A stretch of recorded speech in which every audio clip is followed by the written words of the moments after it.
निमी मेरी आवाज आ रही है? Wrong number. मॉम को परेशान नहीं देख सकती हूँ। और मॉम, अगर आपको मेरी कहीं शादी करवानी है तो करवा दें, मैं नहीं बात कर रही हूँ,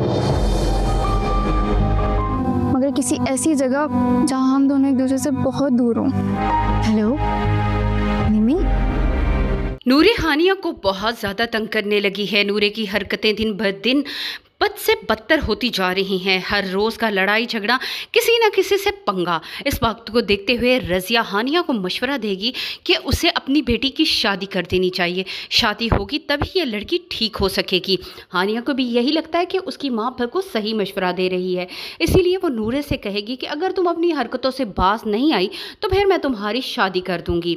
नूरे ये बात सुनकर काफ़ी परेशान हो जाती है, लेकिन वो अच्छे से जानती है कि हानिया को किस तरह से टैकल किया जा सकता है।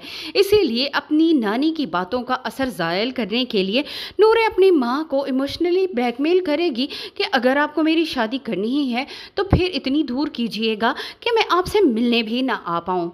यहाँ पर नूरे जानती है कि उसकी माँ उसके बगैर रह ही नहीं सकती। दूसरी तरफ एनी को भी अब ज़रियाब की याद इस कदर सताने लगी है कि वो फ़ौरन ही उसके पास आना चाहती है, मगर ज़रियाब की सौतीली माँ अब एनी को उसके करीब भी नहीं आने देना चाहती। सारी ज़िंदगी उसने ज़रियाब के साथ गुजारी है इस उम्मीद पर कि ज़रियाब की पूरी दौलत जायदाद की वही वारिस होगी, जो कुछ करेगी वही करेगी। अब वो एनी को आने नहीं देना चाहती, ना ये चाहती है कि ज़रियाब की आंखों पर से पट्टी उतरे। जो मोहब्बत वो ज़रियाब से करती आई है उसका राज वो कभी खुलने नहीं देना चाहती।